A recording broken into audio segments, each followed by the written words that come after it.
Bonjour à tous, au mois de mai, Coquin me contacte et me présente les accessoires qui vont bientôt sortir. Il y en a un qui tout de suite attire mon attention, le e-bracket. Alors évidemment, comme tout le monde, je connais les L-bracket, mais e-bracket, à ma connaissance, c'est une première au monde. Si vous ne connaissez pas, le L-bracket, c'est cette platine qui fait comme ça un L et en fait qui va permettre de poser, en général ici on a une platine Arca Suisse, ça va permettre tout simplement de mettre votre appareil photo sur le trépied de manière très facile, comme ça. Mais à tout moment, si j'ai envie de passer en mode portrait, c'est facile aussi. Vous voyez, tout de suite là, je peux passer mon appareil au mode portrait. Donc, ça me permet de faire du portrait ou de faire du paysage.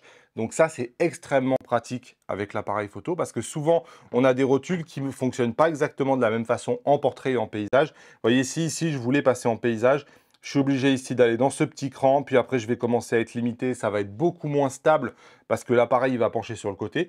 Donc en fait, ça permet d'utiliser le trépied de la même façon en portrait et en paysage. Donc c'est quelque chose qui est massivement utilisé dans le monde de la photo. Le problème, c'est que ce L-bracket, d'abord, il réduit l'accès au port. Donc il y a différentes solutions qui ont été trouvées au fil des années. Vous voyez ici, on va pouvoir décaler un tout petit peu plus ça du port. Mais vous voyez, c'est toujours un peu difficile maintenant de connecter les ports. Alors il y en a qui sont faits spécifiquement pour des modèles, etc. Mais enfin, en général, ça complète l'accès aux ports qui sont ici.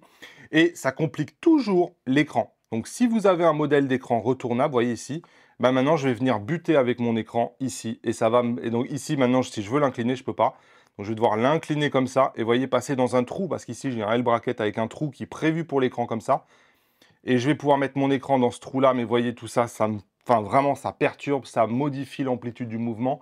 C'est quelque chose que finalement, j'ai commencé à enlever les head brackets de mes hybrides parce que ça me contraignait pas mal au quotidien. Avec le temps, je suis passé sur une variante du L-bracket, c'est-à-dire que j'ai ma platine qui est dessous et la platine qui est sur le côté est décalée en fait. Ça me permet de passer comme ça en mode paysage sur la rotule de mon trépied sans avoir de problème ici avec les ports et sans avoir de problème ici non plus avec l'écran. Donc ça, c'était une solution que j'avais, que moi j'utilisais. Le problème, c'est que c'est un peu plus volumineux, ça prend plus de place qu'un L-bracket et c'est quand vous changez la position, ici je suis en paysage, je me mets en portrait, je change l'axe, c'est-à-dire que je recule l'appareil photo puisque les deux ne sont pas sur la même place. On en vient donc au e-bracket que je vous présente ici. Il est fait par la marque Slick, donc distribué par Coquin. Et ce e-bracket, c'est juste cette petite pièce de métal là. La différence, c'est qu'on va avoir ici un petit sabot. Et vous voyez, c'est ce sabot-là qui va me permettre de passer en trépied. En termes de fonctionnalité, vous avez deux petits ronds ici qui permettent par exemple de mettre des attaches Peak Design, comme je le fais habituellement. On a quand même la possibilité ici de changer d'axe. Donc vous avez la possibilité de se mettre plutôt ici ou plutôt ici, sachant que cette platine ici, on a deux vis à enlever et on est capable de la faire flotter. Donc on va être capable de s'adapter à énormément d'appareils photo. Et l'autre truc à remarquer, c'est ces petites butées ici qui vont être importantes parce que ces butées qui sont ici, vous voyez, elles vont permettre que la plaque reste toujours droite. On va pas être, moi c'est un problème que j'avais sur la plupart de mes L-brackets, c'est-à-dire qu'ils vont avoir tendance avec le temps à bouger un peu. Là, ici, avec ces deux butées-là, ça ne bougera pas. Enfin, on est évidemment sur une platine ici, Arca Suisse. Donc, tout ce qui est Arca Suisse, c'est compatible avec ce bracket. Donc, je la fixe le plus simplement du monde. J'ai les butées devant qui, de toute façon, me servent de guide. Donc, j'ai juste à visser. C'est extrêmement simple. Vous voyez ici que moi, j'ai vissé ici. Mais si j'avais voulu, j'aurais pu visser ici, selon si l'appareil est plus ou moins gros. Et vous voyez qu'ici, maintenant, je vais juste avoir une petite butée qui sort. C'est le fameux I au lieu d'être un L qui va venir ici. Donc, mes ports, ils restent accessibles à 100%. Mon écran, il reste mobile à 100%. J'ai aucun problème. Donc, les problèmes que j'avais avec le L-bracket, ils sont résolus. Donc, je vous le disais, on a les deux butées ici qui sont mis en butée sur le boîtier. Et donc, comme vous pouvez le voir ici, hop, ça ne bougera pas. Ça ne pourra jamais venir se tordre ou venir se dévier et compagnie. Ça restera toujours dans l'axe de l'appareil. Et ça, c'est quelque chose que j'aime beaucoup. Et donc, concrètement, je viens tout simplement mettre ma platine Arca Suisse et je viens visser. Donc ici, je suis en paysage. Donc, aucun problème pour le mettre en paysage, évidemment. Et tout comme bon e-bracket ou L-bracket, j'ai la possibilité de basculer en portrait. Vous voyez, aucun problème. Alors oui, comme vous pouvez voir ici, ça va reposer sur environ 1 cm. Mais c'est prévu pour, c'est extrêmement solide. Et moi, j'ai attendu plusieurs mois avant de vous en parler parce que je l'utilise depuis le mois de juin du coup. Et franchement, j'ai fait tous mes shoots avec, ça fait maintenant plus de 2 mois qu'il est en dessous de mes appareils photo, que je l'utilise. Je l'ai montré à plein de potes, tout le monde dit: «Mais je veux l'acheter, où est-ce que ça se trouve?» Et ça marche vraiment. C'est-à-dire que moi, je l'utilise avec des 24-70 2.8 full frame. Je l'ai utilisé avec un 70-180.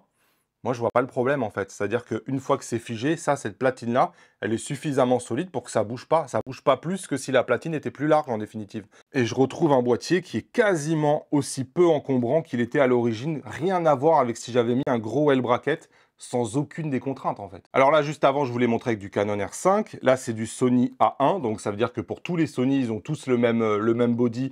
Ça va marcher aussi. Vous voyez, il n'y a aucun problème avec le Sony. La butée va bien venir devant. Exactement pareil avec du Nikon. La butée, elle vient bien devant. Ça s'assemble direct. Pour Fuji, je dois enlever les 2 vis qui sont là. Vous voyez, j'ai cette platine qui se balade, mais je réajuste la platine et ça marche. Voilà le résultat. Donc, j'ai bien les 2 butées et j'ai la batterie qui passe juste, mais ça permet de passer la batterie. Donc, heureusement que cette platine-là s'ajuste. Ça permet d'avoir plus de modèles. Canon R7, pareil, je vois pas de problème non plus. Mais il y a quand même des appareils qui sont pas compatibles. Typiquement, ici, je suis sur le XH2 ou XH2S.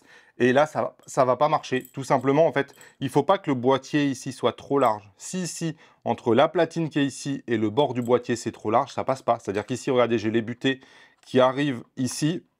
Vous voyez, et on voit que le trépied, il est trop loin. Pareil, si vous prenez un Canon R3 ou alors que vous mettez un grip comme ça, regardez la largeur du grip. Bon, bah c'est pareil, vous allez comprendre direct. Bon, si je mets la platine comme ça, j'y arrive pas du tout. Donc la platine ici, elle n'est pas assez large. Donc en cas de grip ou Canon R3 ou Z9 ou ce genre de boîtier-là, ça ne marchera pas. Donc c'est compatible avec la majorité des boîtiers, mais il y a quand même certains boîtiers pour lesquels ça ne fonctionne pas. Il y a les objectifs aussi. On pourrait se dire que effectivement sur un truc qui est si étroit que ça, bah, c'est vrai que ça paraît chaud. Moi, c'est vrai que j'ai attendu, là, pour le coup, de ne pas vous faire une vidéo la première semaine parce que je ne savais pas. Là, je l'ai utilisé sans aucune limite, hein. Franchement, j'ai jamais eu aucun problème. Je fais beaucoup de voies lactées tout l'été avec ça. Zéro problème. Donc, pour moi, c'est vraiment pas un problème. C'est psychologique, en fait, de se dire que ça, puisque c'est étroit, ça serait trop fragile. Aujourd'hui, on a des matières qui sont largement capables d'endurer le poids de nos hybrides, d'autant plus que là, on parle des petits hybrides. On ne parle pas du Canon R3, du Nikon Z9, on parle des hybrides normaux. Donc, pour moi, il n'y a pas de problème. Il y a les objectifs quand même. C'est clair que voilà, je partirai probablement pas avec un 200-600 ou un 150-600 avec juste ce petit L bracket, mais c'est les objectifs les plus lourds ont généralement des colliers de pied. Donc en fait, ça ne s'applique pas du tout. Donc pour moi, il n'y a vraiment aucun problème. Tous les objectifs de paysage, j'ai utilisé par exemple le gros 12-24 chez Sony, zéro problème. Donc cet accessoire-là, il vaut 69 €. Il est importé en France par Coquin. J'ai fait en sorte de travailler avec IPLN pour qu'ils aient du stock au moment où je fais cette vidéo. Donc comme ça, c'est aussi revendu chez ipln.fr. 69 €, je vous mets le lien dans la description. Code créateur Damien, évidemment. Dites-moi en commentaire qu'est-ce que vous en pensez. Je comprends les sceptiques, hein. Ouais, c'est qu'un petit bout, compagnie. Moi, j'ai testé pendant 2 mois avec tous les objectifs. J'ai zéro problème. Donc voilà, que demande le peuple? Moi, je trouve que c'est exactement ce que je cherchais.